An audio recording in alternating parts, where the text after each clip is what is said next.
Subok sila ng ibang formula like Hilda, like ano pa ba, Johed. Pero yun Kaso yung tinatanggal. nakabad. So, mapapansin mo ngayon dito ngayon, for Bren Esports, it's clearly that they are Alam targeting nila. Hits hero. Alam Kumbaga, nila. Oo. nilalagay nila si Hit into a position na parang set type of heroes or rather yung katulad nga nung Basha. Kasi pwede nilang parang hayaan lang eh. Oo. Kasi Kumbaga, pagka ganitong hero ni Hit, siya yung nagsiset ng tempo, Oo. nagiging aggressive siya. kumbaga naaral ng Bren na si Mr. Fundamental, kapag itong mga tempo heroes yung nakukuha niya, mas maganda yung win rate Yes. nila. Kesa doon sa mga backshot type Mhm. na mga heroes na medyo stay in, stay out lang. Ganun. Totoo yan. So now, what's gonna be it for Omega? Let's see. Well, I think they did first pick Ling kanina, but it's gonna be the Barats. Na naman. Na-open na naman. Hindi ba inakala ng Omega na pwedeng i-first pick to ng Bren Esports? I think- Binigay ba nila to para kunin to as first two picks? Probably. I think they were banking na na Bren Esports would do the same thing na i-prioritize kagad ang isang hero ni Carl. Kasi nga, Nandin. Oo. parang nasa permanent ban ng Omega yung Lancelot eh. So there's parang, sabihin na natin Carl are doing well with a lot of heroes, pero mas kita mo pag ang hero ni Carl is Lance and Ling. So they thought na baka ulitin yun ng Bren, pero hindi. Barats. Kita naman Barats natin ulit. dito, all 3 games, Barats are really working. Nakuha pa rin naman nila dito yung Ling. Oh And Kufra. my God, this is Now, the same lineup, Rob Luna. totoo. Now, Omega would want to ban Fuse heroes dito on their next 2 picks. I think they need to pick a support right now and then ban 2 Fuse heroes. Totoo yan. Parang, Ang iniisip ko nga will Counter they pick, want oo. to do the same thing na ginawa nila? Or actually, that was Omega, right? Yung Yeah. dalawa. Yung Selena and yung kanilang Farsa. oo. Oo. I think ang pwede nilang kunin dito ngayon ay Farsa. And then mag-ban sila ng mga few heroes, Kadita or Valier. Ang problema kasi pag ganun ang ginawa nila, mawawalan ng hero si Haji. Pero Yuzhong makes sense. That's a courtesy hero. Pero this isn't a clear answer. Pero medyo di naman sketchy. Yuzhong would definitely fit into this lineup. Oo. Pero ang mahirap kasi Tingin ko Valier ulit. pagka nawalan sila dito ng was thinking kung ano ba ang pwede maging tank dito ni Hit that would definitely work for the side of Omega. Walang Kufra. Wala nang Kufra, wala na yung dalawang Hilda and as well with Johed. Yung Ay, Atlas ay hindi ako sigurado sa Oo, ngayon. we've seen it on Oo. Execration kanina that it Nalalugi didn't yung work. Exe. Oo. So if they're gonna go once again for the Basha, baka maulit lang din yung nangyari during game number 3. Oo. Pero this time, mas pabor ako sa side lanes ng Omega Mhm. na mataas ang capability mag-stay talaga. Yes, they could stay. But hindi rin sila yung parang Hindi rin yung Action Jackson eh. Oo, like yung Hindi yan pwedeng yung Action mag-pick off Jackson eh. Oo. Kumbaga, stay sala, literal. Oo. Pero it's all about din kasi sa Selena ulit ng Omega. Kailangan. Yung Omega, rather yung Selena kasi talaga yung kailangan makapag-set ng tempo. Correct. Oo. It's not only hitting your arrows. You could be able to bring something na pwede kang maglagay yung traps mo pa lang para maging confident yung mga side lanes mo na hindi sila basta-basta magagank. That was one thing eh. Oo. Pero what's gonna be the tank for Hit na pa-partner dito sa Selena ni Hayes? Basha didn't work well for them. Ano What's pa bang gonna be iba? Wala akong maisip, Rob Luna eh. Johed, Hilda. Unless Kung hindi na pwede ayaw yung nilang na back siya. mag-tank. Oo. Like, kumuha sila ng... Khalid. well, wala Khalid is rin out. Khalid na ban. No. Oo It's nga. Natalia. Natalia, hit. Oo, Natalia actually, hit. Oo, ilan lang yung mga teams na gumagawa nun. Bren Esports is one, the Oo. Selena and the Natalia. Oh, here you But go. still, it's gonna be the Basha. Here we go again. Here we go again. Ipo-prove ba sa atin ni Hit na nagkakamali tayo dito, Rob Luna? It will. It might. Pwede. Oo. Gusto natin yon. Pero ito it's gonna be one hard again. Ang daming open dito for the support. Will they get the Kadita? Ito na yon. So parang namili na lang yung Omega kung ano yung pwede maging hero ng Kung apoy Bren. o tubig. Oo, kung apoy o tubig. Hindi Oh, sila no. nanalo sa apoy kanina. Then gamitin nga. Yun doon naman tayo sa tubig. Is this a side lane Kadita for Flaptizi? Yes. It's gonna be a side lane. So, Definitely. hindi kay Few. This gonna be a side lane Lunox. Okay. Side lane Lunox, Side lane Flap Lunox Easy. and yung si Kadita Few. support. Oh. Few Kadita support. Parang mas Lunox side lane ang nakikita ko. Rob, ikaw ba? Oh, Sa yeah, tingin mo? Lunox side lane definitely. Yun nga lang tinitignan ko, hindi pa sila kasi nagpapalit. Pero Lunox makes sense more on the side lane, but baka may iba dito na ipakita sa atin ang Bren Esports. Now, Omega here still thinking on what gonna be the hero for Haji. Haji? Roger is still YSS? available, YSS as well, but Okay. it's gonna be the YSS. Alright, Best option. This is a more aggressive approach compared to the Roger. Hindi siya ganun kasing tanky, pero still, yun nga, tama ka doon. That's gonna be a side lane. Rebo has been using it on the side lane. Dati pa naman. Lunox, Rebo, Few Kadita. So, tubig na lang ang pinili nga dito ng Omega. Another exciting and unorthodox lineup na nakita natin sa MPL. Lunox, Kadita, two-mage setup. Sabi ng Bren, akala nyo naman talaga, Omega, kayo lang ang nagto-two-mage setup. I like it. I like this one. I like this one. Pero still, if the Barats prove to us na panalo pa rin sila dito, I guess the Barats is the game changer dito on this series. Meron akong nafe-feel na yung Lunox, yung naging adjustment ng Bren kasi nakita nila yung Baksha at yung Yuzo.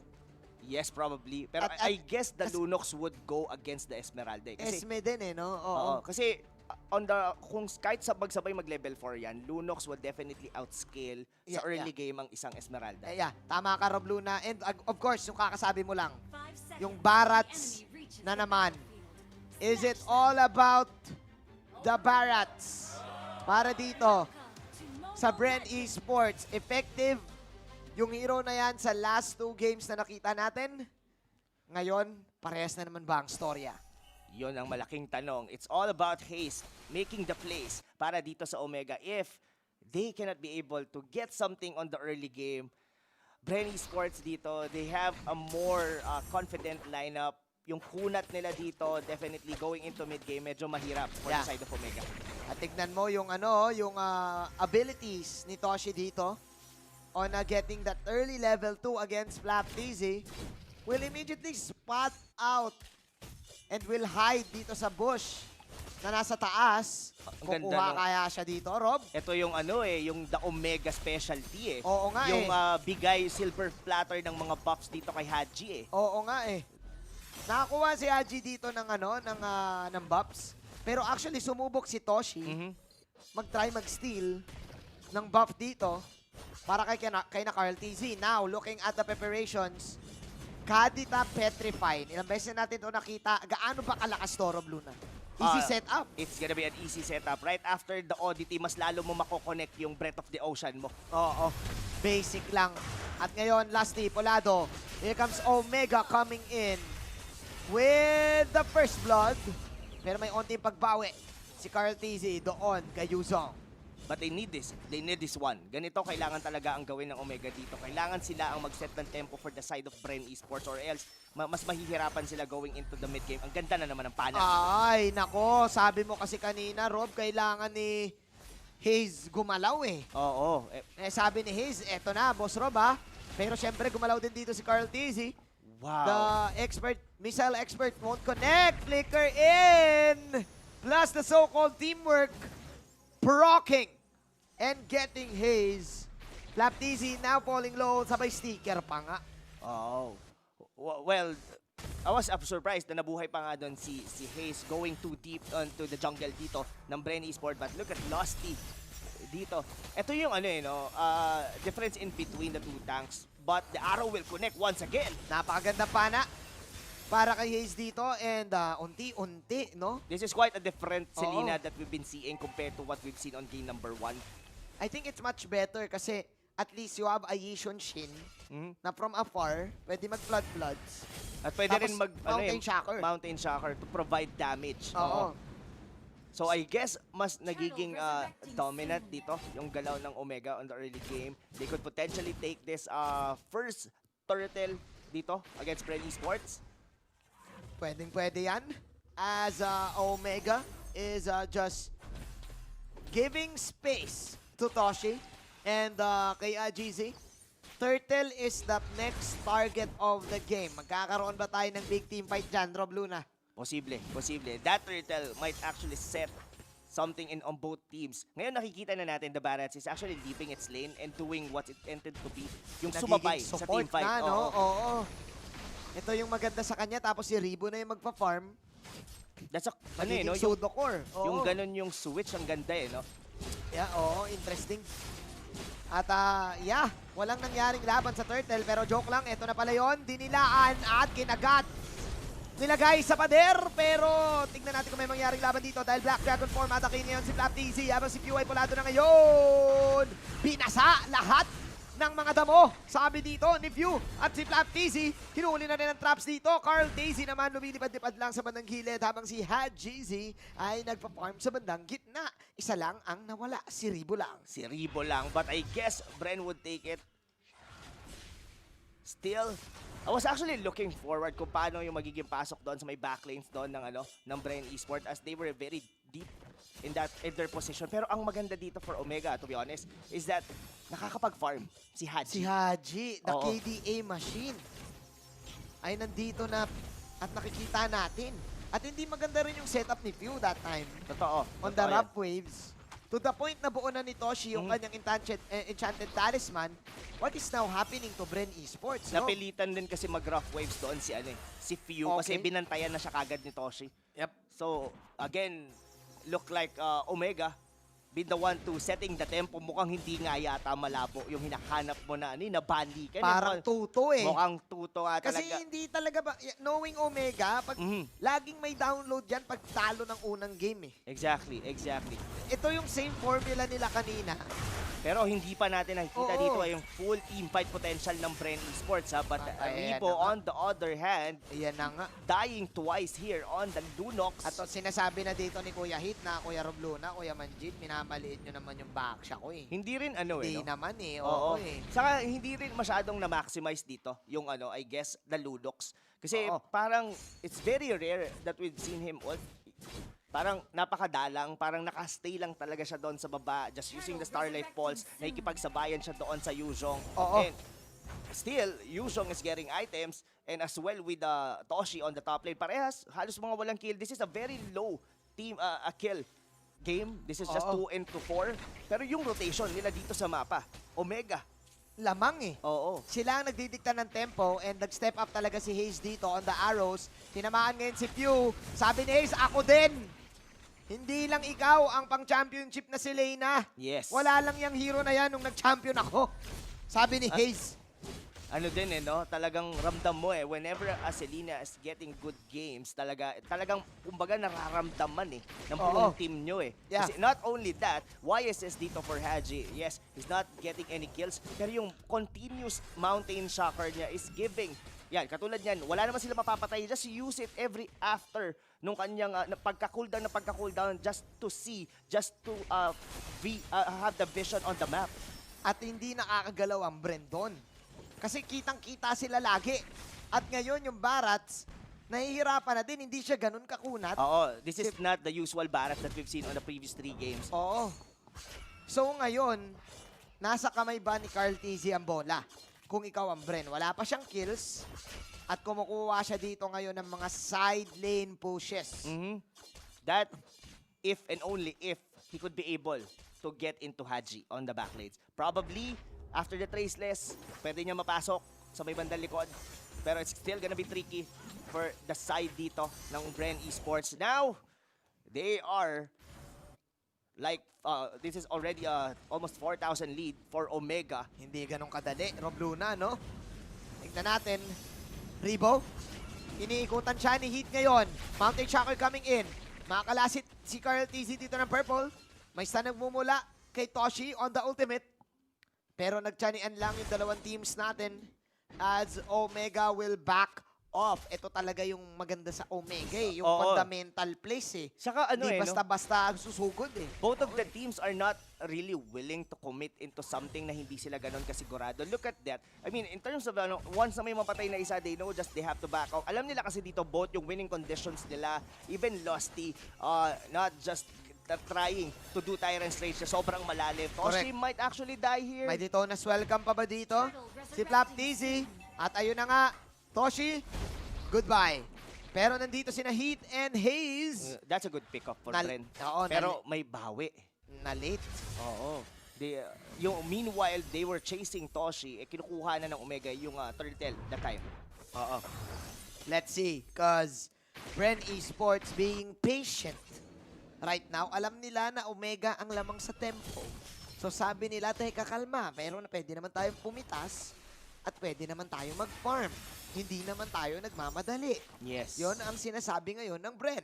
Actually, both of the teams are capable on scaling onto the late game. The only difference on Omega that they have this Yuzhong.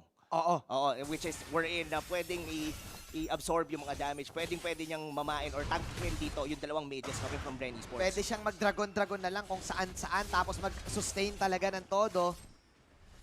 Omega, wala na silang actually mahuli as of now. Parang 3 minuto na ata silang naglalakbay. Oo, ng mga nag-iikutan sa mapa. mahuli. Oo. Oh, it's actually it boils down to the First Lord. Who is gonna be taking the First Lord? Kumbaga, tingin ko mapupunta tayo dun sa scenario na may fake Lord eh. Tapos biglang pagka may nag-contest, didiretso sila doon. Pero hindi na yata mangyayari yun ngayon. Mukhang eto na yung contest. Actually, hindi yun Lord gustong i-contest. Ang gusto ay yung purple buff. Tatama ang trap dito kay Flapteasy. Dragon Tail tatama na din. Eto na yung stretching bumula kay Lasty. Abang si Pew ay Ocean's Oddity out. Ma-re-reset ang purple dito. Habang pulado si Pew, nagkakasya ng dalawang team sa Arrow will be dodged out. Naku po, ang ganda ng setup mula sa side ng Bren Esports. Yun na pala ang kailangan. Eto na nga, 5 sa side ng Bren Esports ang buhay pa. Habang si Heat, nasa na yung counter go. Kinagat na naman ni Flapteasy. Killing spree. Habang yung stretching ni Lasty ay hindi na magaganap. Wow. Bren Esports with a surprise victory, tanggal ang 4. Tanggal. It's a good opportunity for them to be able to strike back. Nakita na nila na pinang-engage doon yung Black Dragon. Now, Losty finding a good way paano makapasok dito on the side ng Omega, going doon sa may mid lane. Wow, it just went perfectly. Tapos, even Toshi was targeting doon sa may top lane. Look at the Gillette instant replay dito kung paano dinikit sa pader doon. And nagkadikit-dikit. The layering of the skill, the Tempest of Blade, killing everyone. Look at Flapteasy just tanking here. The damage na binabato dito ng Omega hanggang sa isa-isang nawala ang mga miyembro dito ng Omega. Grabe yung setup doon. 2 yung tinamaan, Rob Luna. Totoo yan. And Bren knows that yun nga, doon nagsimula eh. Naunang gumamit ng ulti yung Omega. After the Black Dragon, wala nang kasunod. Wala nang kasunod. Oo. So, Hashtag, shave the day talaga. oo. Nagmula dito sa Bren at dahil doon, bumaliktad ka agad yung table. Bumalik. Well, still on the gold, I think Omega. Pantay pa rin naman dito yung dalawang team pero mas naging confident ngayon ang Bren in terms of the map control. They are getting all the inner turrets dito ngayon ng Omega. They are perfectly positioning themselves dito sa may Lord Pit. Ay, nakyo, you don't want to give Bren any loopholes. Lalo na't kapag lamang na lamang kayo kasi kayang-kaya nilang balik na rin yung laban kapag nagkamali kayo ng isang beses. At ngayon, halos yung map control ay nasa kanila, Rob Luna. Totoo. Yung mga pana, I think, ngayon ni Haze, ay hindi na magiging effective kasi etong si Flapteasy, humaharap na lang. Oo, kaya niya nang kunin. I mean, pwede niya nang kunin eh. Para akin na yung Abyssal Arrow mo para wag lang tamaan dito yung mga mages ko, yung si Carl TZ. Look at that. Kumbaga siya rin ang pinaka nagiging taga-face check eh. Oo nga Dito ng Bren eh. Para siyang malaking digi. Ganun na yung nangyayari. Oo. Si Flapteasy. So I guess Omega needs to be very careful on using their ultis. Kailangan talaga. Speaking of ulti, nag-ulti na dito si Kurt. Si Heat, nag-ulti na rin. Nag-ulti na rin si Carl TZ. Ang dami ng mga ulti na lumabas. Pati Mountain Chakra, nag-ulti na rin si Toshi. Tumama lang sa kawalan. Si Flap TZ, si Few, at si Lasty na lang hindi nag-ulti. Ang galing. Ang Oo. galing ng ginawa doon. Bren Esports, kumbaga ngayon ang ginagawa ng Bren, pag may dragon, back. Kahit anong mangyari, back tayo. Pag nakita nila yung dragon na may tatong sisiw ni Kurt TZ, out agad. Out na agad. Oo. No questions asked. Labas. Alis. Huwag nating i-engage. Maambali at naku, wala na yung dragon. Ngayon na ata mag-i-engage. Tama ka, Robluna. Kitang-kita lang natin Oo. na wala yung dragon. Sila na. Tara, try natin sugudin. Yun na yung go signal eh. Yun yung go signal. Or baka itong pana, pero I doubt Brilliance will be there. Nasa likod dito, si Toshi. Ang mahirap pa kasi dito, si Ribo, nagsiscale din. So, hindi mo rin basta-basta, naku po, hindi mo basta-basta matatawaran yung araw magbi-miss dito. Binibait lang pala. Blood plug sa tama. Stretching the dive. Magmumula dito kay Lasty. Yung dragon nandito na pero mukhang na-late na ata. From Dragon Warrior to Dragon Katol para kay Curtisi ngayon. Naku po, wala silang mahuli. Nag-collapse bigla yung Omega dito. Bren Esports taking heat. And this is the perfect opportunity para makakreate sila ng space para makuha itong Lord na to. Definitely. They could take this Lord or they could still fight here. Omega since wala pa rin naman Black Dragon dito si Curtisi. Cooldown pa. Ay, hindi. Meron na. May back dragon na ulit. Pero ang tanong, gagamitin ba nila dito? They don't have a tank for the next 5 seconds at mukhang Carl TC confident going into the backlane dito ng Omega. Actually, nawala na nga ata. Toshi na paggamit na din ng kanyang Falling Star Moon. Oh no! This is bad news para sa Omega dahil gusto ng Bren itong laban na kanilang magagawa. Nako, mega kill pa nga si Flap TZ habang sina Carl TZ ay GG easy ang pagtusok sa kanilang mga kalaban. Ubos ang tatlong hero sa side ng Omega. Omega is slowly crumbling dito, going into the mid game or rather into the late game. Mas confident ngayon dito ang Bren. Now they know when and how to fight. Honestly, lagi nating ini-emphasize dito yung Black Dragon form. Pero Toshi dito I'm still looking forward. Is he gonna get the steal? The Falling Star Moon. But alam ni Carl TC. Spider Sense mula sa Child Prodigy. Huli ka ngayon, Toshi Boy. It was a trap. Nahuli ka sa all along. Nahuli siya sa aking trap card. Toshi Boy. Yun yung naliigan si Toshi doon, man. Oh my glove. I'm not really sure kung nakita siya doon ni Carl TC going in, but wow, that was anticipated. Anticipated na yun. And hinold din nila eh. Hinold din nila. They know when, kung kailan pa kukunin yung Lord. And this is that was gonna be the perfect opportunity. Ito yung pinakamatagal nating naging laro. And this comeback, sobrang disiplina ng Bren dito. Ang hirap din kasi lamang na lamang ang Omega kanina. Pero isang clash lang ang nawala nung na-set up Robluna. At ayun, parang nag-snap bigla si Thanos. Oo. Nawala. Nawala lahat ng kalamangan ng Omega. Totoo yan. Pero ito this gonna be hard. Defense coming from Omega. They have to burn something here or else mawawalan sila ng base turret. Naniniwala na ako sa sinasabi mo, Robluna, na itong Barats talaga kailangan mawala sa lineup ng dalawang teams na to. Kailangan mabago. Kailangan yung dynamic din kasi nung drafting nag-i-evolve doon sa Barats. Totoo. At yung Barats ngayon ni Flap TZ ay nandito na galit. Stomping the tower. Carl TZ naghihintay ngayon. Si Toshi na naman ang kanyang uhulihin. The tower will now fall down. Pupunta ngayon sila dito sa bandang taas. Sino ang unang mapipitas? Nagkaka-tiyanian lang ang dalawang teams. Pero Bren Esports, makuha na nila ang misyon. Oo. Bison. Pero look at this. GC is really having a hard time dito na makahanap ng mapapatay niya dito. Sobrang dami. In terms of mobility din kasi, yung mages dito ng Bren Esports, ang hirap hulihin. Ang hirap The talaga. Kadita just get oddity out. May brilliance dito coming from the Lunox. Look at that Flap TC. At saka may damage yung Kadita, may damage yung Lunox eh. Ayan oh. Yung Chaos Bolts, bukod sa ang hirap hulihin, pag hindi mo nahuli, pwedeng ikaw pa yung mapatumba. Totoo. And medyo nagiging defensive na rin kasi si Haji going nung mid-game eh. Kasi after the traceless, wala na eh. Oo, Diba? tapos na eh. So, ang pinaka nagiging initiation nila definitely was yung paggitna ni Hit and definitely yung Black Dragon ni Curtis. Correct. Doon lang nagiging matapang dito ang Omega. Right after that, wala na. Oo. Ano eh, no? Parang nabasa ng Bren eh, na okay, walang dragon, di na matapang yan. Gera na tayo ngayon. At nagiging careful na lang ang Bren sa pagpasok. Look at this. The setups, ladies and gentlemen. Every single time na susubok ang Omega pumasok, wala silang napapala. Tinatangki lang lahat ni Flap TZ. The super rookie na pumasok ngayon dito sa MPL, doing wonders for Bren Esports. Wala silang magawa doon sa Barat. Wala Binabasag talaga. yung Torres sa harap nila. At grabe, yung Barat kasi laki niya na yung Dragon dito. Nako po, View, tatakbo na din. Toshi with a slam dunk. Tignan natin, Hayes, siya namumula ngayon. Tinusok na naman. Unstoppable para kay Carl TZ. And it looks like this is the end of the line for the side of Omega. Bren Esports.